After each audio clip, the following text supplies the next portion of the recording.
itu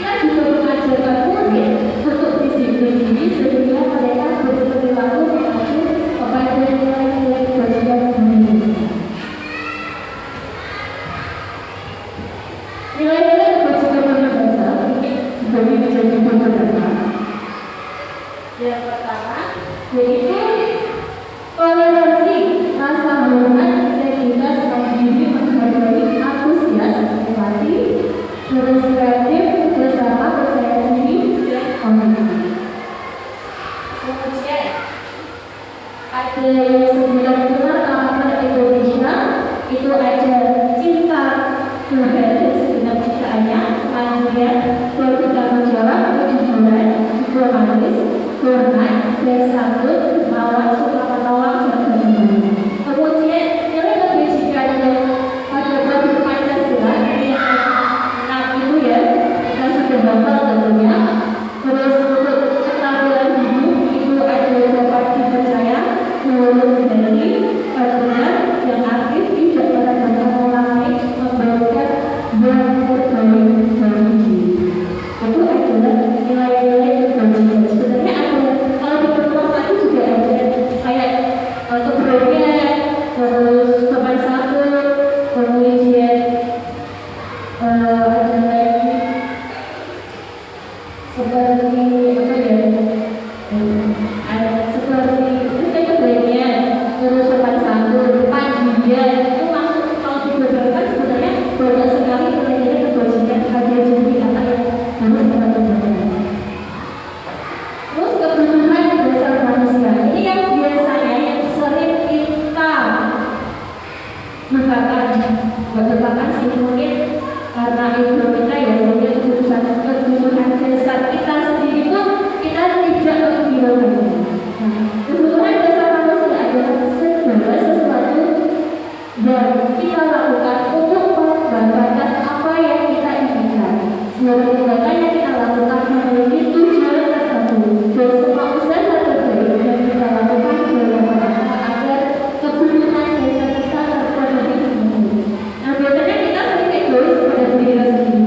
Kita memberikan kebahagiaan kepada orang lain, tapi sebenarnya kita sendiri juga dulu benar menjadi betul apa tidak? Terus di sana kita memenuhi kebutuhan orang lain, tapi kebutuhan diri kita ada tidak terpenuhi. Itulah pengorbanan. Nah, aja beberapa kebutuhan dasar manusia. Ada 5 kebutuhan dasar manusia. Yang pertama, kebutuhan bertahan hidup, yaitu surga. Ini kebutuhan pokok ya. Kebutuhan yang bersifat fisiologis untuk bertahan hidup, misalnya kesehatan, rumah, dan lain-lain. Ini adalah masuk kebutuhan pokok dari kita. Kemudian ada kasih sayang dan rasa diterima.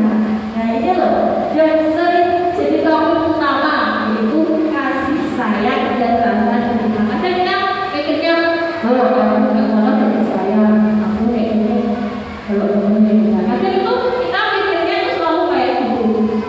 Terus kebutuhan kasih sayang ini maksudnya kita itu ingin disayangi dan diterima dari di lingkungan manapun.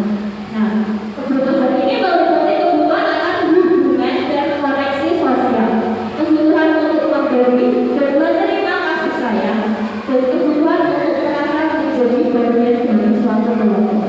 Yang sering saya jumpai ini adalah kebutuhan kasih sayang. Betul ya?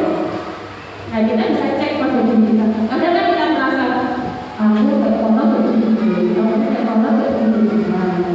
Terus aku naik kecewa, jadi kita awal kita begini. Ada kan kita akhirnya seperti itu. Terus aku bahas lagi tentang masalah keluarga. Suamiku gak sayang sama aku, suamiku sayang sama orang lain. Juga termasuk kita itu gimana ya? Kita itu juga harus berpikir positif. Kita itu gak boleh berpikir positif, gak boleh berpikir negatif. Kita harus berpikir positif. Dan kita juga tidak boleh merasa tidak disayang. Intinya kita harus banyak-banyak bersosialisasi, termasuk saya. Nah, kemudian selanjutnya kebutuhan pengetahuan atas kemampuan. Kebutuhan ini berhubungan dengan kekuatan untuk mencapai suatu tujuan atau menjadi kompetens, menjadi terampil, diakui atas prestasi dan keterampilan kita, dijuangkan dan memiliki rasa Jadi masuk kekuasaan atau pemerintahan pengetahuan dan pengetahuan. Selanjutnya, kebebasan kebutuhan akan pilihan. Kebutuhan untuk bebas adalah kebutuhan akan kemandirian otonom, memiliki pilihan dan mampu mengandalkan arah hidup seseorang. Yang terakhir, kebutuhan untuk merasa senang. Kita juga butuh refreshing kan? Kemudian cuma kita berjalan terus kita juga butuh kita tidak boleh egois dengan diri kita sendiri. Orang lain aja bisa egois, kenapa kita tidak itu egois kesenangan, kebutuhan untuk merasa senang. Kebutuhan akan kesenangan adalah kebutuhan untuk mencari kesenangan, bermain dan tertawa. Nah, aku pengen bisa tertawa yang lain itu dan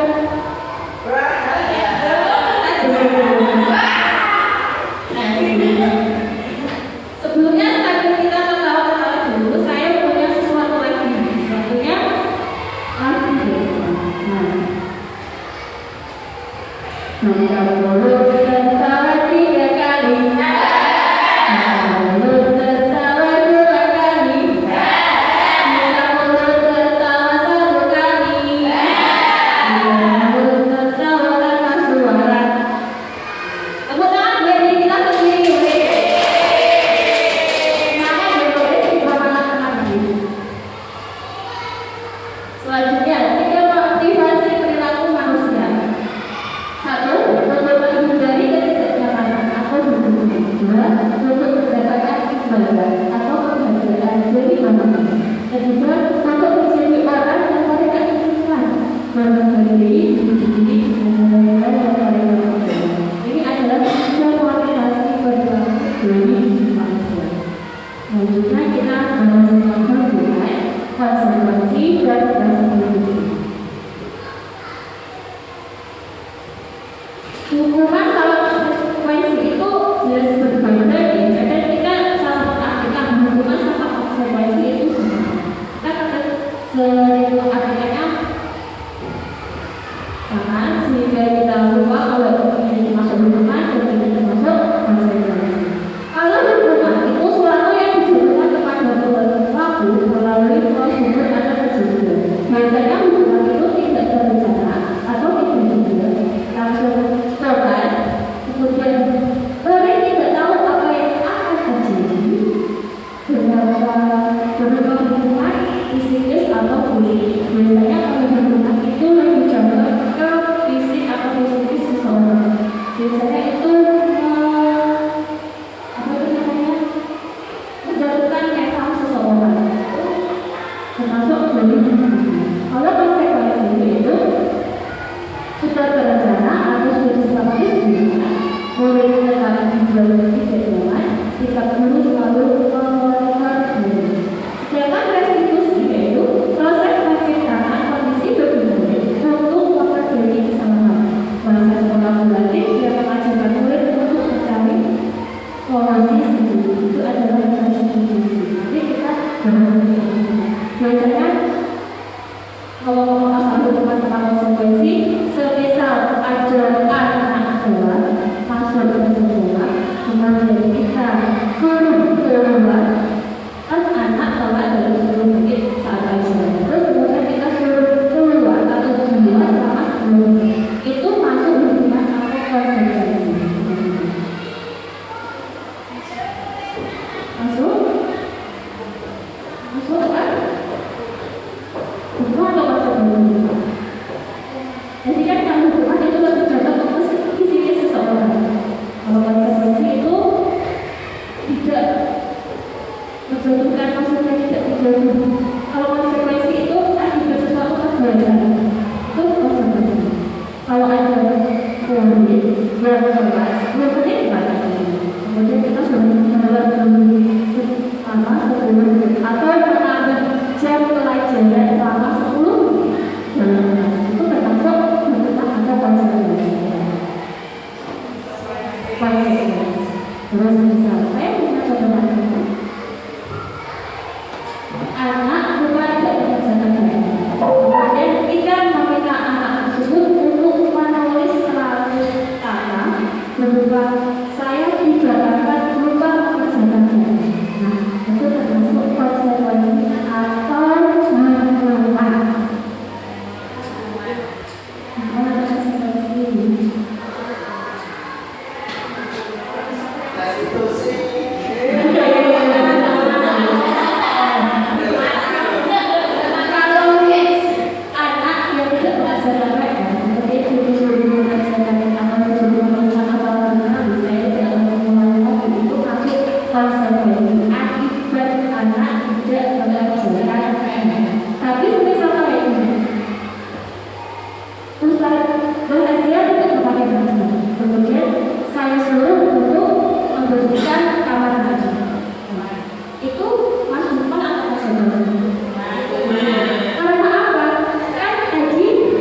terlambat di 10 menit untuk pelajaran kejuruan. Untuk pelajaran kejuruan itu masuk hukuman atau konsekuensi. Iya, teman-teman, itu masuk konsekuensi karena ada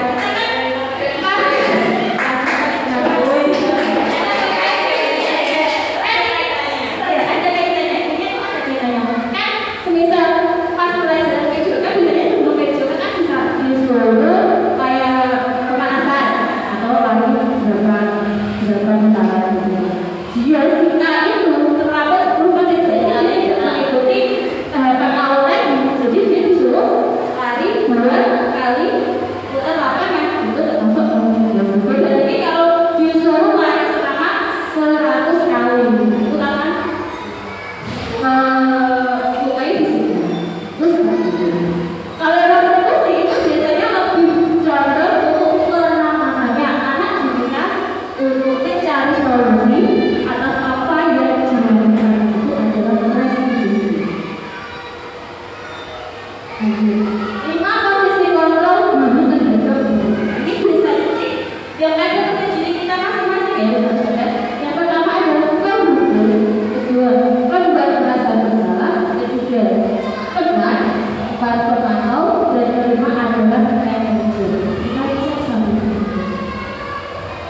Ini ada tabel posisi kontrol guru.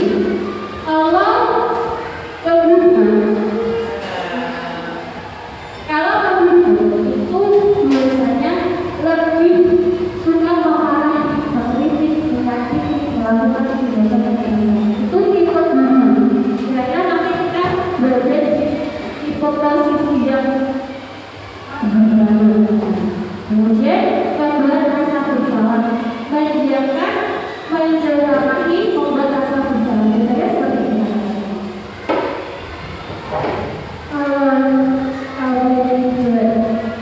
Saya kan tidak sama anak-anak ya semisal kalau nanti kalau terus ada itu bersama kepala sekolah terus kalau kamu jatuh kalau orang tua kamu tak dapat dari sana terus sudah berjalan ke depan itu biasanya kata-kata yang membuat rasa untuk apa? Itu ada membuat kemakmuran. Biasanya kata-kata lakukan demi terus dalam itu lebih keakraban sama anak. Kemudian ada posisi pada tempat yaitu pengontrol atau pemantau. Itu kata-katanya bisa kamu sudah tahu aturannya. Kalau disiplin positif itu harus seperti ini. Kemudian kesesuaian yang melakukan seperti ini. Itu masuk pengontrol atau pemantau. Kalau manajer itu biasanya lebih berlari Jadi sebetulnya dia atau figur itu bersalah atau sedang melakukan sesuatu kejadian itu biasanya anaknya dipacu. Kenapa kok seperti itu? Tadi alasannya apa? Itu posisi manajer. Jadi sebenarnya kita tidak perlu menjauh dari 5 posisi pada sebenarnya.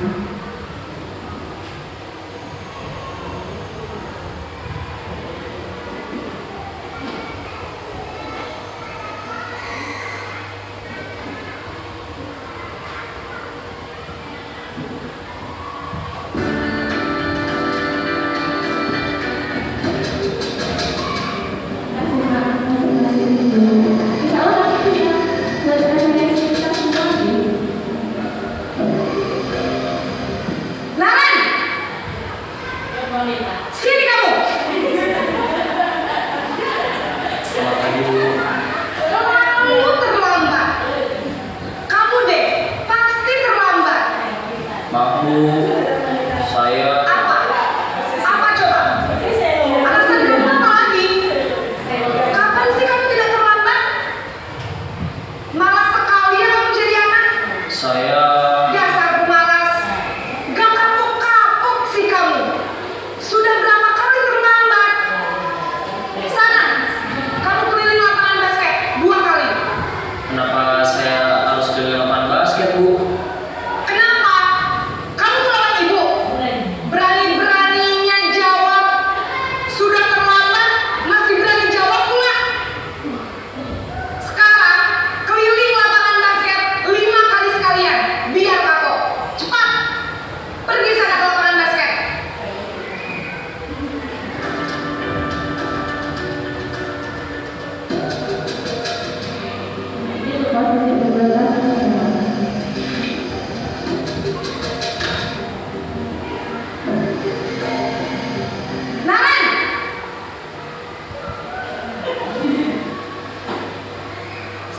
Bu.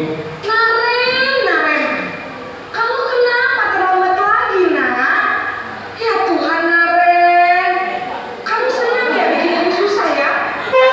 Kalau kamu terlambat lagi, nanti ibu yang ditegur bapak kepala sekolah, nak. Disangka ibu tidak bisa membina kamu. Duh, gimana ini? Maaf Bu. Duh, Gusti Naren, kamu suka ya kalau ibu tegur bapak kepala sekolah? Terus, sekarang ibu harus tulis apa ini di buku absen? Ini kamu sudah sering terlambat loh.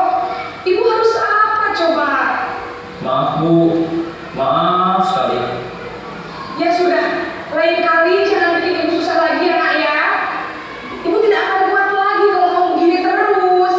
Bisa jantungan kalau ibu ditegur bapak kepala sekolah. Sana cepat ke kelas. Maaf ya Bu. Maaf sekali. Posisi pembuat rasa bersalah berbicara dengan nada tenang.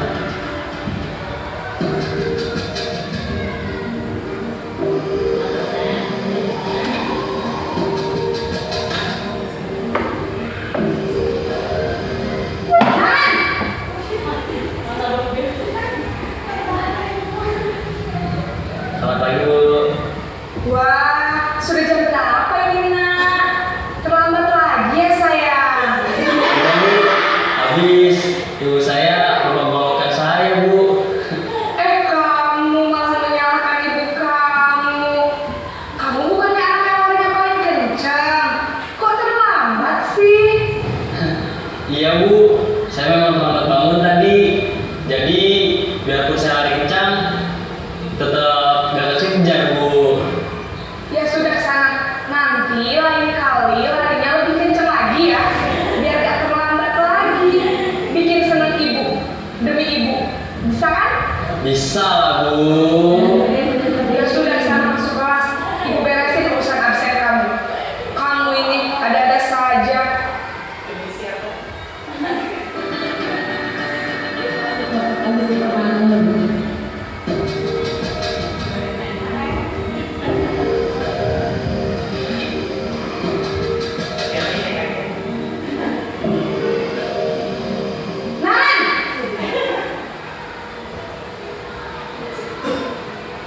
Selamat pagi Bu. Naren, apa peraturan sekolah kita tentang jam berapa kita harus masuk sekolah, nak?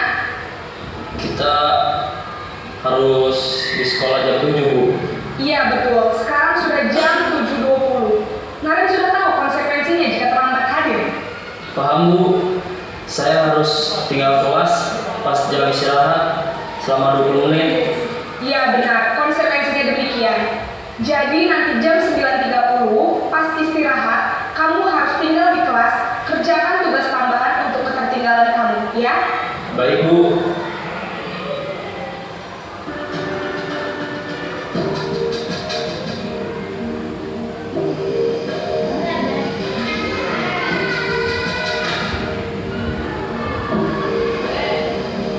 Naren!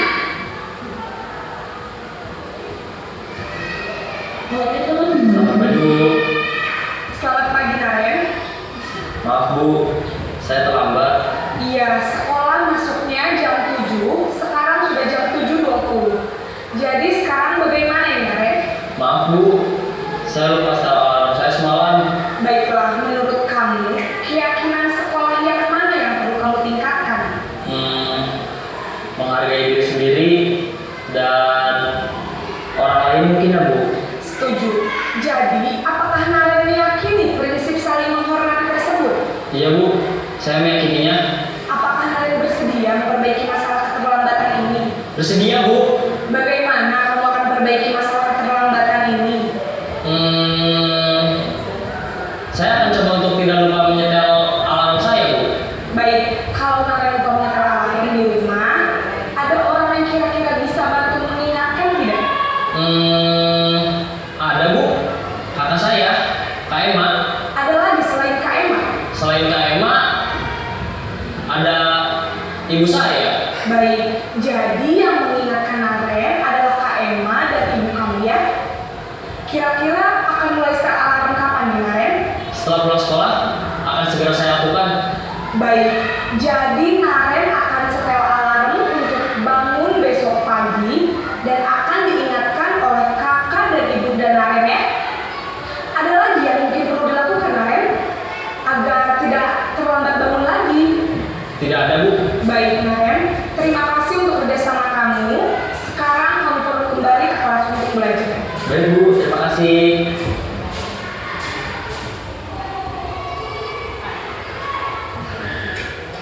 Nah, itu tadi ya untuk menerima posisi kontrol seorang guru. Jadi ada yang pertama, guru terus, coba rasa salah, kemudian ada lagi, teman terus, kepantau, terakhir. Kira-kira kita bisa mengecek prediksi kita. Kira-kira posisi kontrol yang sering saya kita gunakan apa? Cek list posisi kontrol apapun itu, ayolah lakukan di pusat misalnya ya. Itu termasuk posisi kontrol apa sih? Tepuk tangan. Selanjutnya, posisi kontrol apapun itu, ustaz-ustaznya sangat kecewa sekali jika kamu.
Otomatis kalau di kelas kelas sudah ada yang selesai, kenapa tidak peraturan kelas apa harus dilakukan kelas? Kalau yang kelas itu kita yakin akan melakukan. Kalau peraturan itu biasanya kita lebih diskriminasi atau lebih condong tentang aturan yang kita buat sendiri. Dengan keyakinan kelas itu kita merangkul anak-anak untuk membuat apa yang harus kita sepakati selama ini. Dan menggunakan bahasa yang positif. Kemudian,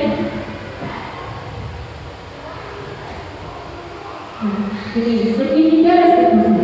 Segitiga restitusi adalah proses penciptaan kondisi bagi murid untuk memperbaiki kesalahan mereka. Jadi modelnya segitiga restitusi itu tidak hukum ya, sehingga mereka bisa kembali pada pola mereka dengan karakter yang lebih kuat. Segitiga restitusi itu ada tiga. Yang pertama stabilitas, kemudian validasi tidak masalah, terus penanyakan keyakinan. Keyakinan itu misalnya keyakinan kelas kita itu apa aja, itu juga kembali pada murid yang sudah melakukan kesalahan.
emosi. Kestabilan hidup tidak ada manusia yang sempurna. Setiap orang pernah melakukan kesalahan. Ini biasanya percayaan terbangga dari kestabilan hidup kita. Kemudian kembali ke sebutan masalah. Kamu tentu punya alasan agar percaya yang terjadi untuk melakukan itu. 3. Menanyakan keyakinan. Keyakinan apa yang kita sepakati? Keyakinan tentang kelas yang berbeda. Itu biasanya seperti itu. Nah, kita sepakati ya. Video berkreasi ketika yang berbeda.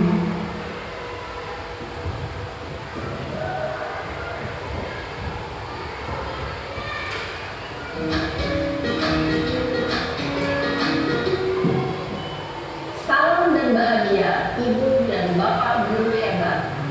Pada video kali ini kita akan membahas tentang salah satu program disiplin positif yang diterapkan di lingkungan sekolah yang dikenal dengan nama restitusi.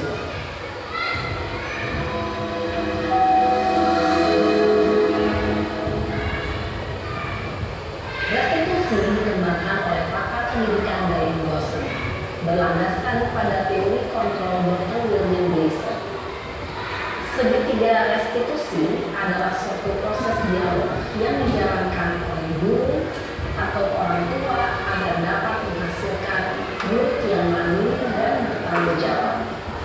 Pada saat guru posisi manajer, aspek yang dikembangkan pada murid adalah motivasi intrinsik, sehingga penanaman nilai-nilai kebajikan dapat tumbuh dan berkembang menjadi suatu kebiasaan positif yang akhirnya membentuk karakter murid. Proses dialog ini terdiri dari 3 langkah yang digambarkan pada ketiga sisi pada segitiga restitusi. Sisi pertama adalah menstabilkan identitas. Sisi yang kedua adalah validasi tindakan yang salah. Dan sisi yang ketiga adalah menanyakan keyakinan. Ibu dan Bapak guru, berikut ini akan ditunjukkan bagaimana seorang guru berada dalam posisi manajer menggunakan penerapan segitiga restitusi.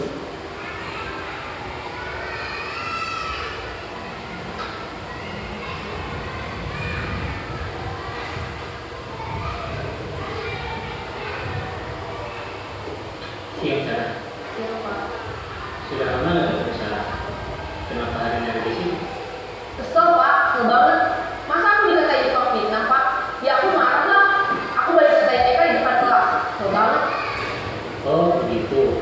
Ya pasti kamu marah dan kesal. Bapak juga akan marah apabila ada yang menurut Bapak seperti itu. Ini penerapan segitiga restitusi. Kemudian pada saat itu kamu mau melakukan apa? Ya saya langsung ngatain Eka lah Pak. Kesel banget. Saya bentak-bentak dia depan teman-teman lain. Oh begitu. Pasti kamu melakukan seperti itu karena suatu alasan tertentu kan? Iyalah, masa saya diam saja Pak. Ya saya bela diri lah. Masa saya dituduh tukang fitnah? Ya wajar lah. Mempertahankan harga diri itu sesuatu yang penting buat kamu.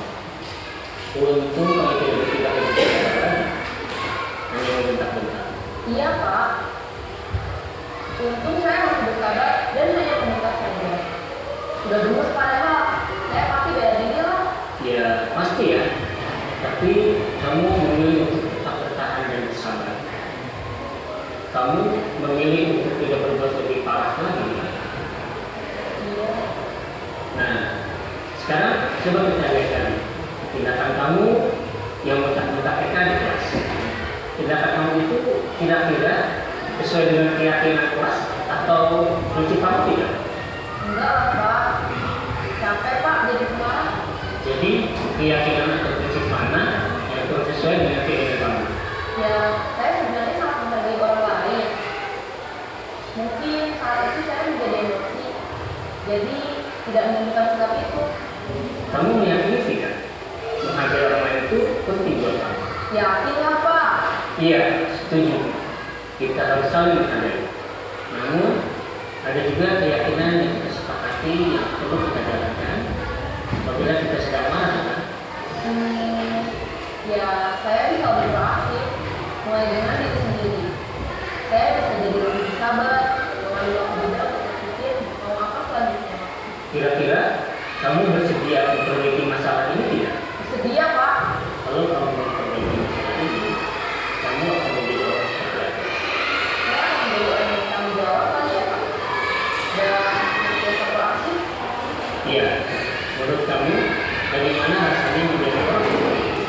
nyamanlah, bangga bersama Baiklah kalau begitu. Yuk kita pikirkan bagaimana memperbaiki masalah ini.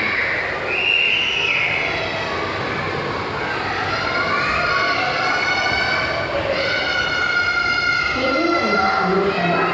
Baru saja kita menyaksikan contoh bagaimana seorang guru berada dalam posisi manajer menggunakan penerapan segitiga restitusi. Mari kita bahas.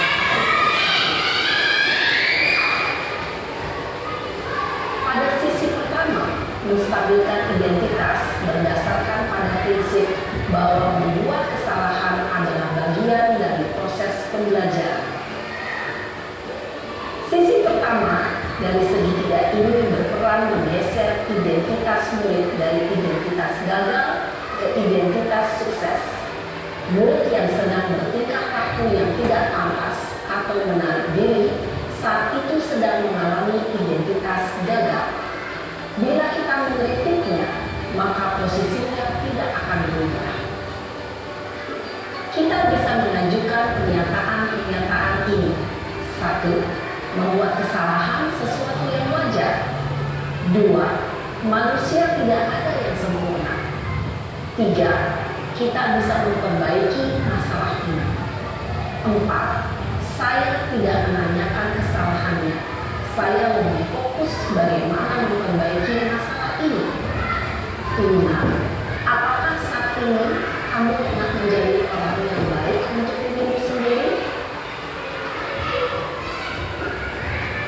Pada sisi kedua, validasi tindakan yang salah berlandaskan pada prinsip bahwa setiap perilaku berupaya memenuhi suatu kebutuhan tertentu. Guru yang telah memahami teori kontrol akan bergeser dari pemikiran stimulus respon menjadi proaktif dan mencoba untuk mengenali tujuan dari perilaku itu, mengenali dan mengampuni kebutuhan yang ini dapat memperbaiki hubungan dengan murid tersebut.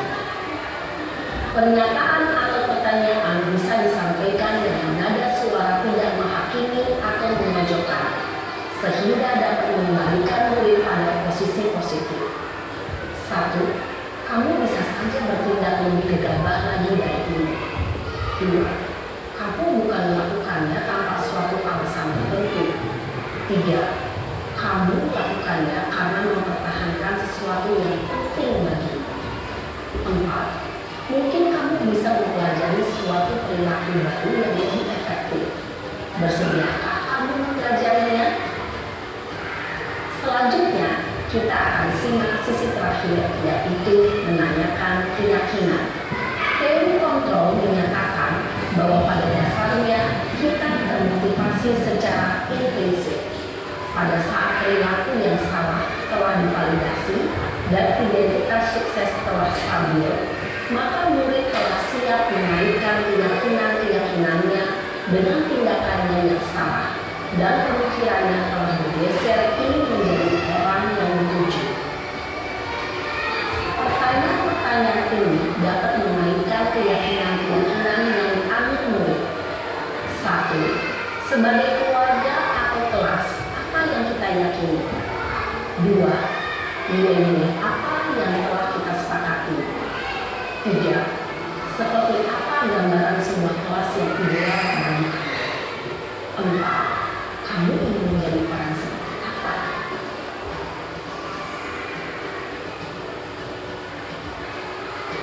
Dalam menerapkan segitiga restitusi, perlu memperhatikan beberapa hal, yaitu 1. Perilaku yang salah perlu dikaitkan dengan nilai-nilai atau keyakinan-keyakinan yang telah disepakati atau dituju. 2.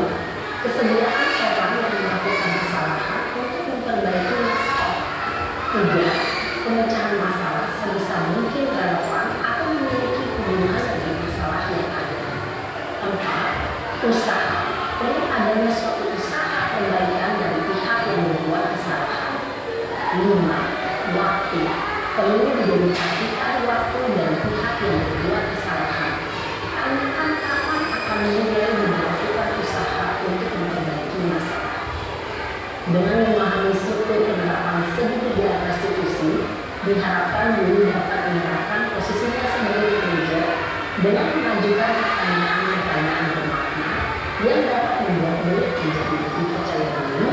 bertanggung jawab, dan mandiri.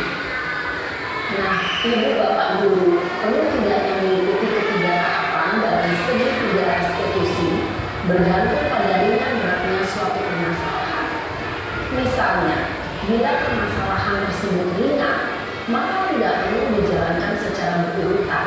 Bahkan bisa semudah menanyakan apa keyakinan yang kita sepakati. Dengan menjalankan segitiga restitusi, dengan mengajukan pertanyaan yang bermakna, diharapkan murid menjadi kuat secara pribadi, dapat membuka wawasan hidup agar dapat menyelesaikan permasalahannya sendiri, semakin percaya diri, mandiri, dan merdeka. Salam dan bahagia, ibu bapak guru hebat.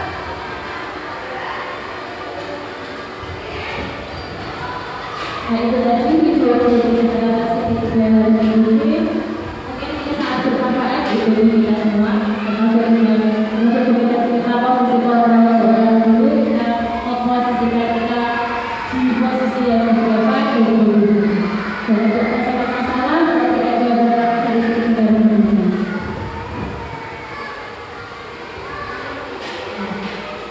Sebagai video pemaparan saya memberikan sangat bermanfaat. Yuk kita lakukan dari kita sendiri. Kita sudah mempunyai video dan setuju